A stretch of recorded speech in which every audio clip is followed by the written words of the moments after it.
Jason has worked with many teams and designed many things for things like the Telegraph, Bank of America, Premier League, and is currently designing services for the Ministry of Justice even, although MOD would be even cooler. Please give a warm afternoon welcome to Jason with his talk, Downtime, Uptime. Thank you. Hello. So while you were having lunch, we installed all these devices in your chair, so when the carbs start to kick in and you start to sleep, they'll start buzzing and it'll wake you up. But anyway, so thank you. So I'm in the kitchen and I'm making a pot of coffee, and Chris, this really tall guy who is the CEO for this startup I'm working for, he bounds in. He's like, "Jason, how are you?" And I'm like, "Chris, I'm really busy." "Hang on a second, Jason. Everybody here is busy. How are you?"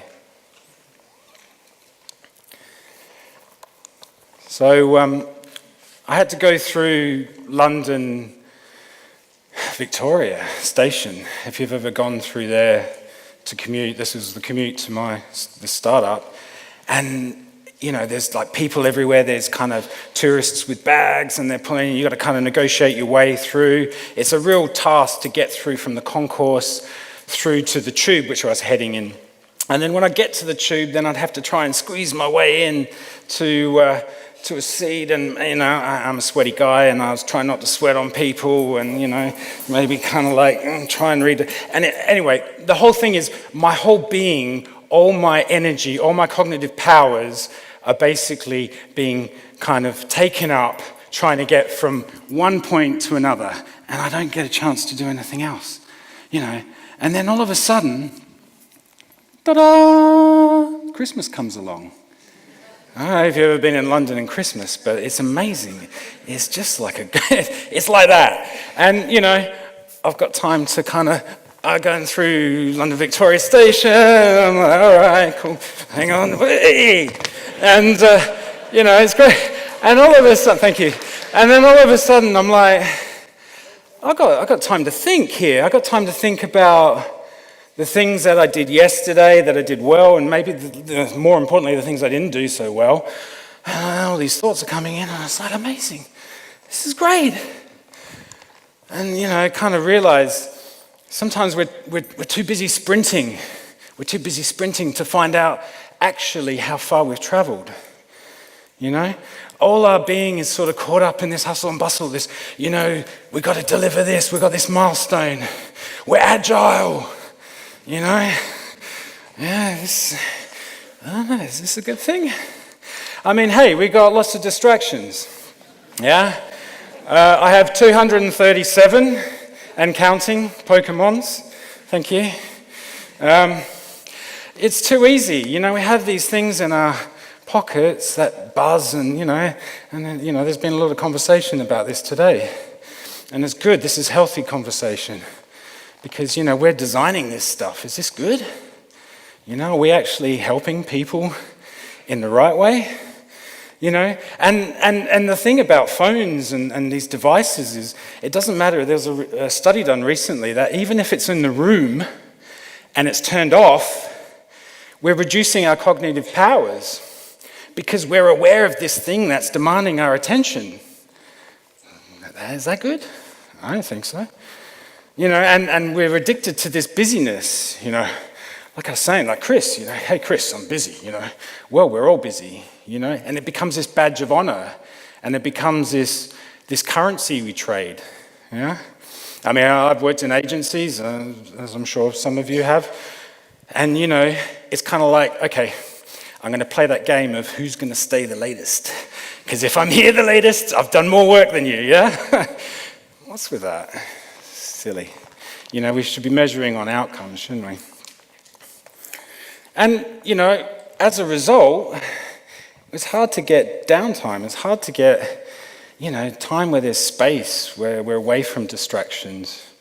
And Amber mentions in her We Are Cyborgs video about, you know, how do the young generation know who they are? When do you get a chance to actually go away and start to think about yourself?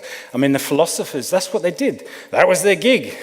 They got away just to go away and think, you know? And, you know, even this guy, he's busy doing Dalai Lama things. And that's the rule number one is, you know, we're all busy. So this isn't an excuse, okay?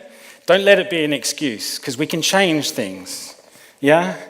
And if we're all so busy, how do we become better individuals? How do we become better at our thing we do? Design, develop, product things, whatever, research.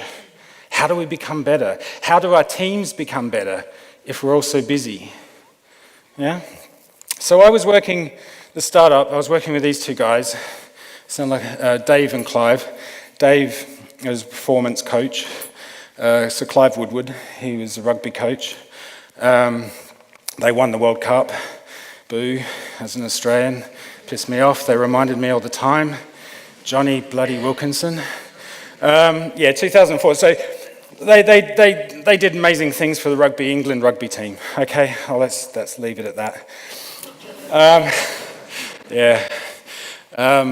But what they did was they had a mission, yeah, and they had values and they had principles.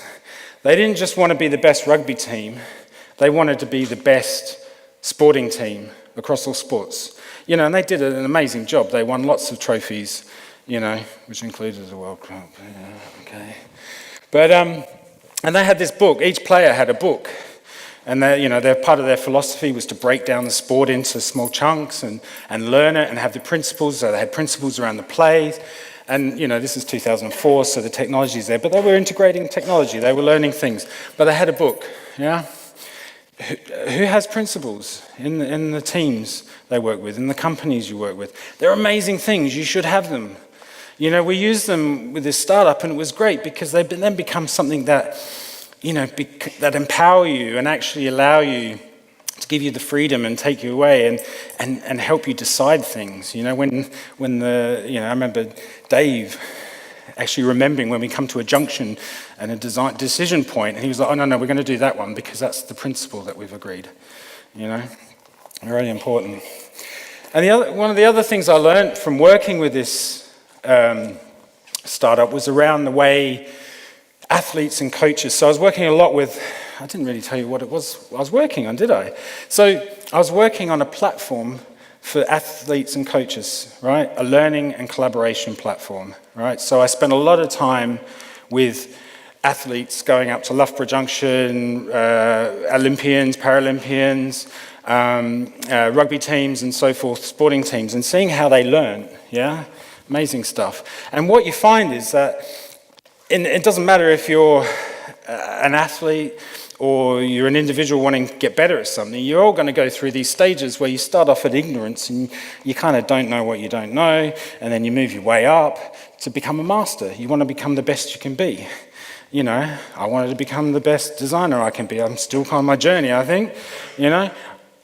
But you kind of go through this stage of mistakes and confusion where you kind of know there's a lot of stuff you don't know, yeah, and then you start to get a stuff of you know what you don't know, and then you get into that top level, that mastery, where it just becomes natural. You get into the flow, like Mihaly Csikszentmihalyi says in his book Flow, where you just don't have to think about it. It's a muscle memory. It's an amazing thing. So that was really, really a good piece of learning. But there were 3 key things that I learned that athletes and coaches do, right? Continuous learning, continuous improvement. Hey, that sounds familiar if you've worked in Agile. Deliberate practice and reflective practice. Yeah, reflective practice. So, continuous learning, you're probably familiar with this, yeah? If you work and you want to improve, you're building a product, you iterate, so forth. Well, athletes, you know what? They've been doing this for a long time. They do it well, you know? Some of the people we worked with had 6-week sprints, if you will, training programs, where they would refine, they would do their exercises, they would increase their muscle, whatever there was. But they'd have a focused goal, they would iterate, they would get together with their coaches, they would get feedback, and then they would tweak it. And you know what? It's a bit like build, measure, learn, train, analyze, reflect. So they would make sure they had this moment at the end of it where they would sit down and actually together. And some of the elite coaches, athletes will have several coaches, like a biomechanics, a strength and conditioning.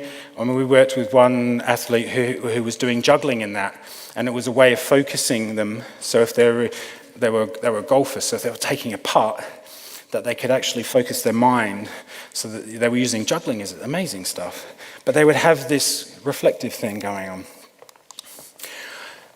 And that 6-week training program involved routine, right?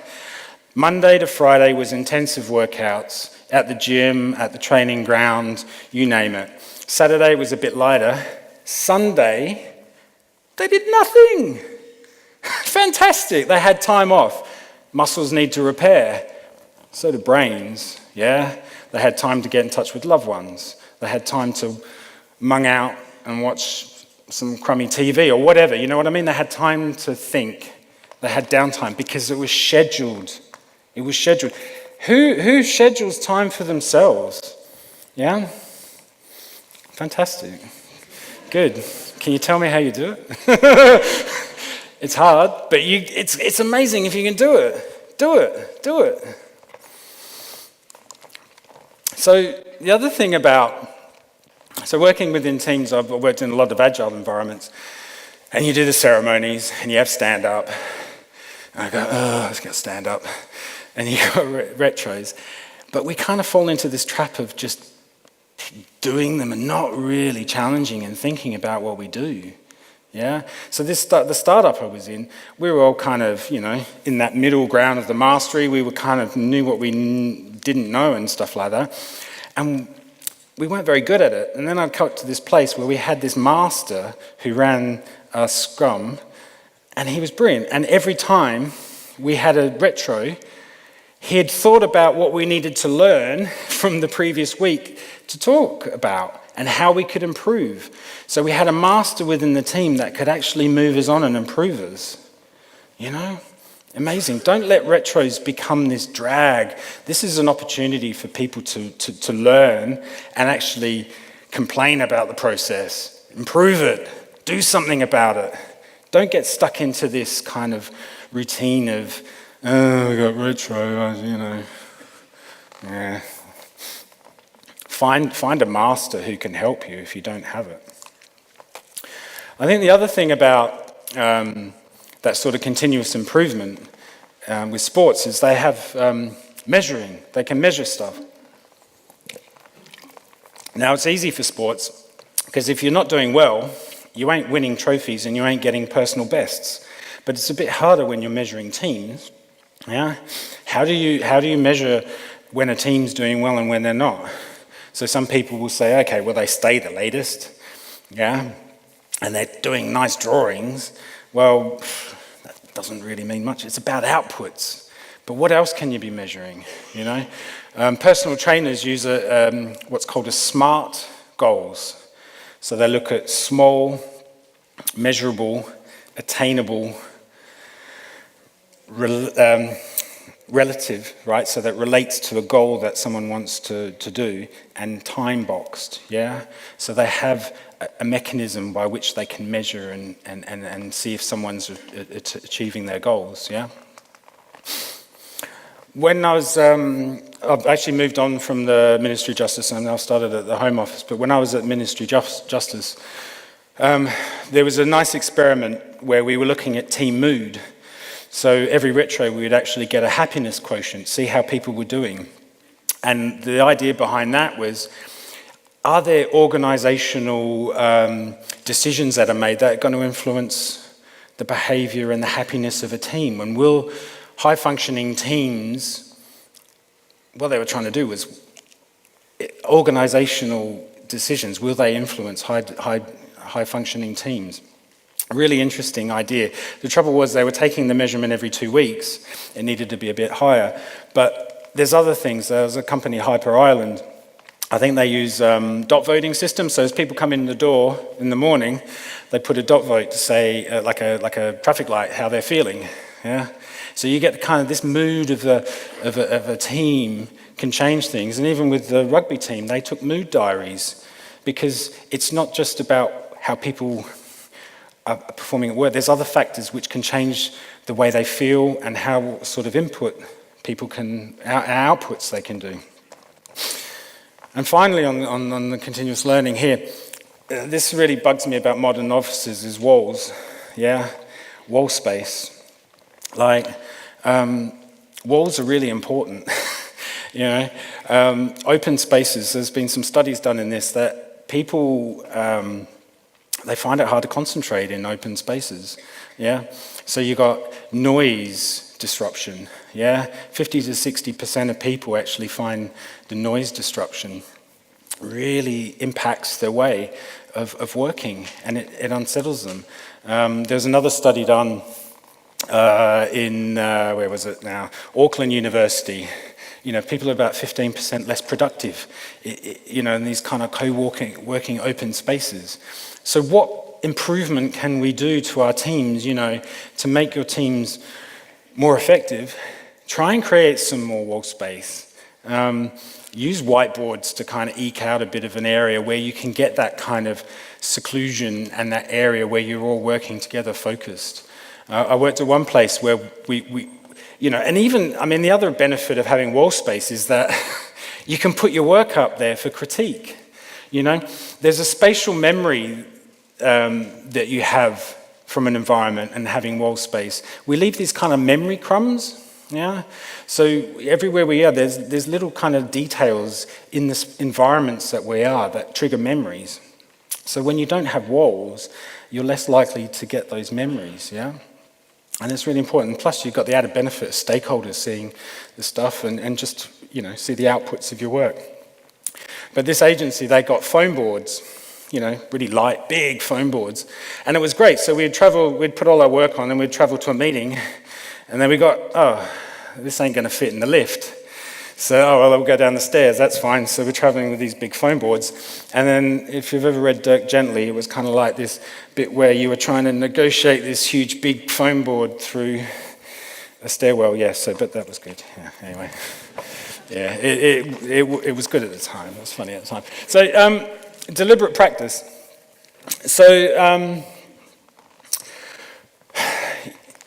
Anders Ericsson, he wrote the book Peak about expertise and high performance. It's a great book.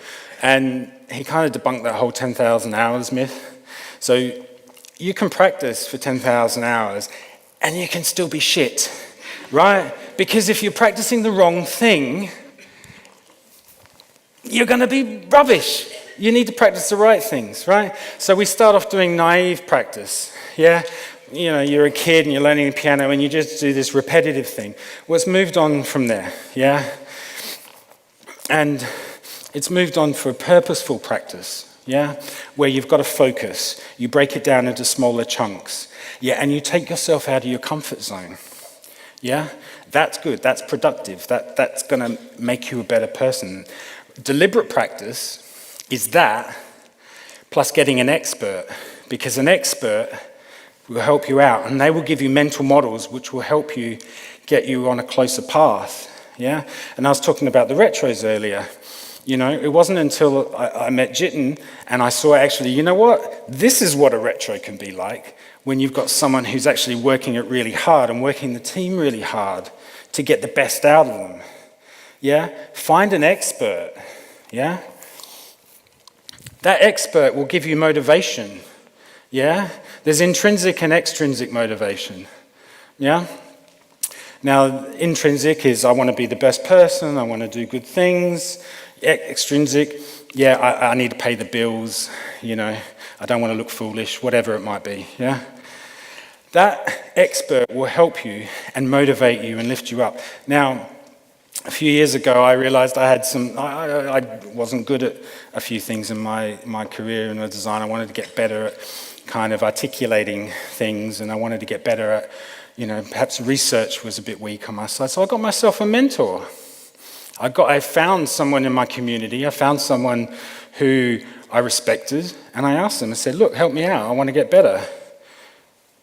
Best thing I did.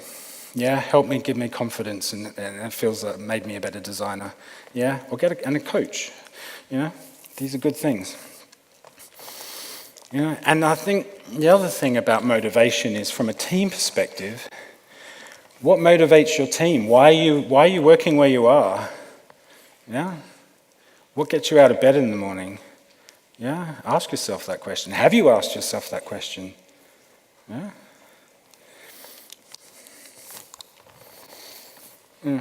So one of the things about learning and improving, so Jared Spool gave a talk about design as a team sport and it says, he's basically saying, you know, you're as good as the weakest person in your team, yeah? And it comes a bit from military and stuff like that, and so how do you get better? So, you know, this is a problem. If you want high-functioning teams and you want people to do really well, how do you get better? One technique is from medical industry is to, you learn something, you do it, through doing it, you learn how to get better, and then you try and teach it to someone. So if you're really good at what you are, I challenge you to be a mentor for somebody. In fact, like in the coffee break, try and find yourself a mentor. See if you can find someone you can mentor, you know, give back. Hell, I mean, one of the things I wanted to do was to give back to all the great speakers I've heard all the time. And by coming up here and speaking, it challenges you to get better and to get your knowledge clearer about what you know and what you don't know. Yeah? How to improve yourself. Yeah? You can start really small too. So lightning talks, 5-minute talks. One really good thing that they do in Gov, I don't know if it's exclusive to Ministry of Justice, but they do a thing called Show the Thing. So really simple, every day. So routine, number 1. On a Thursday, it's 3 o'clock, it's Show the Thing. Ah! So someone goes around with a klaxon, going, everybody has to come, try and come, everybody comes. So it's someone's job to try and get everybody to come. And then there's 3 people, 5-minute talks, and they present the work they've been doing. So you get people to articulate what they've been doing. You also get people learning about what's going on in your organization. And if you're a big organization, it's really good to know what other people are doing. So you don't have to double up on the work. So, David Brailsford knows about deliberate practice, and in fact, he coined a phrase called marginal gains. So you break down your sport into little chunks. So if you want to get better at something, so you say you want to get better at 10%, it's much easier getting better at 10 1% things than one 10% thing. Who would have thunk that? And he called it marginal gains. And he was the coach for Sky cycling team. And they had a goal and a vision. Ooh. And they wanted to be the best cycling team. They wanted to win the Tour de France in 5 years. And they did it in 2. Yeah? 2. And they kind of, you know, they broke the sport down. And traditionally, cycling was all about the bike. What improvements can we make to the bike? Yeah, that's good. We can make the tires, thinner and stuff. And then, what can we do to the athlete? Well, we could pump them full of drugs, maybe.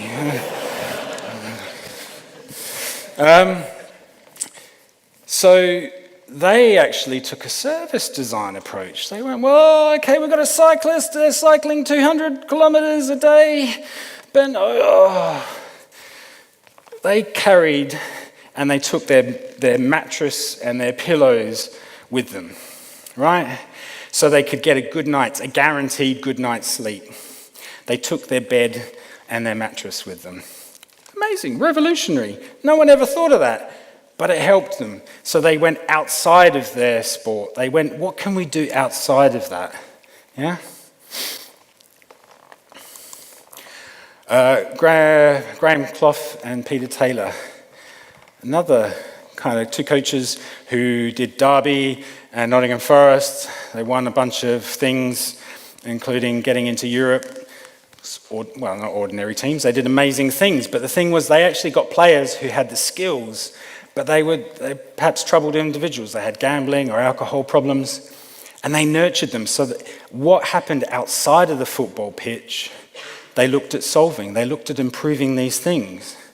Much like, we was talking about earlier with the mood, what happens with when people come to work. I certainly know what it was like coming into work after Brexit and stuff like that. It was weird, it wasn't nice, and that affects people's output. Understanding these things, you can make differences to your team. And a lot of these things, there's a behavior change, yeah? And it's hard changing behavior, I know, firsthand, yeah? BJ Fogg talks about, he's a behavioral scientist from Stanford, and he talks about there's 3 ways of changing behavior, yeah? You have an epiphany, you change your environment, or you take baby steps, yeah? And he developed this model, basically said, if you got high motivation and you got high ability and you've got a trigger to do something, you're more likely to change behavior, yeah? It'll take about 30 days for a habit to become a new behavior, yeah? And I tried this. My dentist keeps on telling me to floss my teeth. I'm like, So I played around with this experiment, and it was great. I actually did it for a bit. I'll get onto that. So this thing, tiny habits. So you start with an anchor. Yeah, this is cool. This works. You start with an anchor. So for me, I brush my teeth. Yeah. I want to create a new behavior. I want to start flossing my teeth. And I celebrate it, right? So the thing was, I brushed my teeth, and my new behavior was I'll floss a tooth. It was too hard for me. I couldn't do it regularly enough to make it a habit. So I went, okay, let's change it now to I'll get the floss and I'll open the lid and I'll close it and then I'll celebrate it. Woo! Yeah? Yeah. So I've just had a whole bunch of dopamine flow through my body now by doing that. I can feel the goosebumps, yeah? Yeah?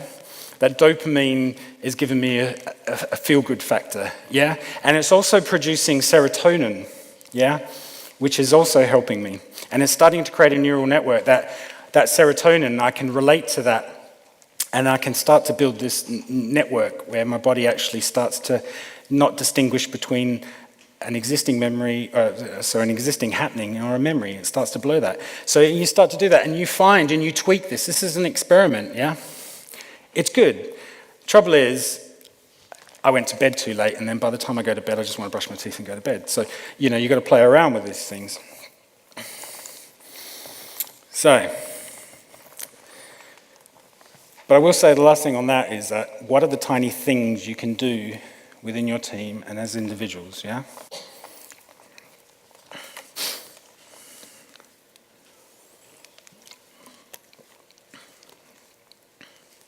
It's nice having a little bit of silence for a moment, isn't it? Ponder things. So, reflective practice. So, deliberately spending time to look back, yeah? So there's a guy called Donald Schoen who wrote this book about reflective practitioner. And there's 2 kinds of reflection, yeah? You got your in-action stuff here. This is thinking on your feet, yeah? Teachers do this, yeah? A&E departments do this, doctors, nurses. They're assessing a situation, they're making judgments, they're looking back, they're reflecting on it to make decisions to go forward. Yeah, amazing stuff, yeah. God bless the NHS. Reflecting on action, navel gazing, I call it. Yeah, or some people might call it, it's that oofy-foofy stuff, isn't it? You want to do that for. So this is thinking through your experiences, discussing, journaling, getting up in front of people and talking about things, talking with colleagues, whatever it might be, spending time thinking about things, yeah? And I suppose the thing is, it's about getting, when you get to, if you're starting off on this, on action, you kind of want to get to a point where you can do it in action. Yeah? I mean, that's been the goal for me, to I get to that level of expertise and mastery that I know the things, that I can assess stuff when I'm in the point. When I'm in a research session and someone we're talking to comes up with something and you go, wow, okay, oh, blah, blah, blah, blah, doosh. Yeah? Yeah, that's where we want to head to. And the priority for shown is around practical knowledge over theory. Yeah? Do the thing. Do the thing, get out the building, all that stuff, yeah? I love Chris Coleman, yeah? This is, he was a Wales manager, maybe still is, I'm not sure. But Wales had an amazing Euros 2016 and they beat Belgium 3-1. No one would have thunk it. England were already out. Hey, I'm Australian, I can't help it, yeah? But have a listen to this. Dream, don't be afraid to have dreams, because 4 years ago, I was as far away from this as you can imagine. And look what's happened. If you work hard enough, and you're not afraid to dream, and you're not afraid to fail, everybody fails. I've had more failures than I've had success, but I'm not afraid to fail. And every now and again, I can't say every now and again because this has never happened to me, but I'm enjoying it, it's sweet, and I think we deserve it. Yeah, I wasn't able to get good audio for that from my BBC friends, thank you. So, dream, work hard, don't be afraid to fail. Yeah? Don't be afraid to fail. They played an amazing tournament because they played with a freedom. They knew what they had to do. And if they made a mistake, it didn't seem to matter. They had the focus, they had the vision, they had the mission, they had the purpose. They knew what they were doing. Don't be afraid to learn, I would say. Yeah? It's not about failing, it's about learning. Yeah? Don't be afraid to learn. Yeah? I remember being in a boardroom with a VC guy, and he was not being very nice at all about the work we were doing. And I knew I had the answers, but I choked. I couldn't recall them. Yeah? And I learned from that because then I went and did a memory school thing. So I had tools that I could actually use to actually recall things in those sort of situations. And hey, this is hard, I'm standing up here and I'm probably one of the worst people to talk about reflective practice because I find it hard to do, but I know I should be doing it, and I know I should be doing it more. Yeah? I know it, I have demands in my life, I have things that are going on, yeah? But this is important, yeah? And one of the things that I actually find really good, I have my own company, I have a family, and I find I have too many things going on, and I use this technique quite a bit called work in progress yourself. Salam Variani came up with this in his Decision Hats book, and it's really good. 5 minutes is all it takes. 5 minutes. Write a list of all the things you've got going on, yeah? Write them down and what value there are. And then write in another column all the things you can do to get the value and get it closed, yeah? To get it moved on, yeah? And then just start with the first two and get them done so you can free up yourself. Try and free up some of your time. I found this worked for me. And I'll kind of coming to the end here. And, my epiphany came when I was walking to my commute and I had space and time. And there's been some research on walking, and you probably hear a lot about how some great leaders like to go for walks to make big decisions. And they've done some studies into it as well, and there's evidence to show that it improves people's creative output. Yeah? It doesn't matter where you walk, you could probably get a treadmill in your office and it would actually make a difference. But the thing about walking is it can get you away from all those distractions.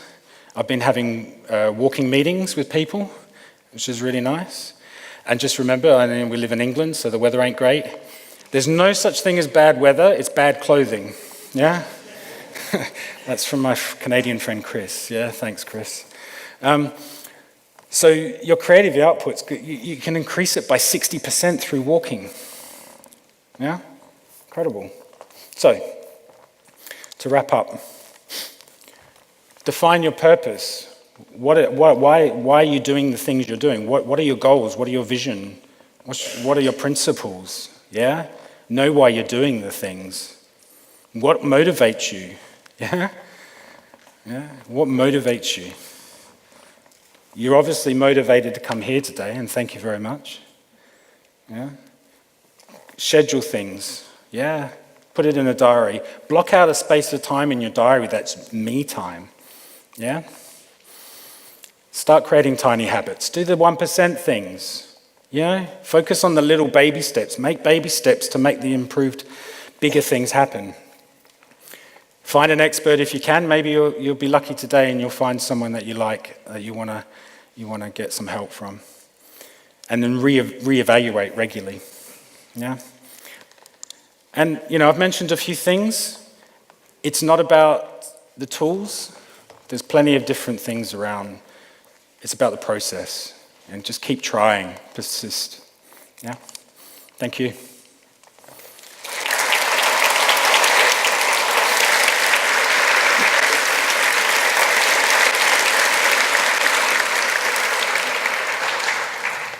One quick point. Jason obviously mentioned a mentor program, or at least mentors at work. And I have just tweeted out a link to an article that I wrote about creating a mentor program at the DWP. So if you are interested in how do I even do that as an individual or as a team, please do check that out. If you've got any questions, send me a direct message. One, I think, important question, because it seems to be always there. What do you think causes the fear of being afraid to fail? Creates the fear of being afraid. What is the fear of being failing? Why does that keep cropping up in the first place? Why isn't it the positive kind of outlook? Yeah, I had a slide in my deck about failure, and it had Joe Hart in the middle. And I think the thing is, when people fail, it's kind of easy for people to point the finger. They become a scapegoat. There's certainly a culture within many of the organizations, and I think kind of Craig said, we're waiting for them to die out. I think that it's got to change. Sure, it's important. You don't want to fail for the sake of fail, and I think that's the whole thing about failing fast. I think the message being skewed. The whole point of finding out where you're going wrong is so you can learn to get better. So I think the message has been skewed.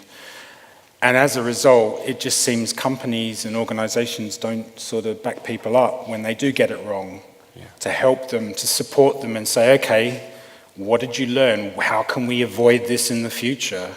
Yeah? So basically, the piece of advice is to do the opposite and actually kind of help promote the fact that failure is not a bad thing and you can actually learn from it. And I think then everybody can actually kind of progress in the ways that Jason's talked about in the talk. I think I'll add to that as well. The whole point of purposeful practice and deliberate practice is about taking yourself out of your comfort zone as well.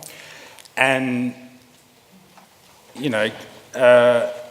if you fear you're going to fail, you're taking yourself out of your comfort zone. And the experience you'll get from that is going to be greater than probably the outcome that will happen as well. Because I think we all tend to, well, I know I do, sometimes you make things bigger than they are in your own head than what the reality might be. Yeah. Thank you very much. Cheers, Jason. Thank you.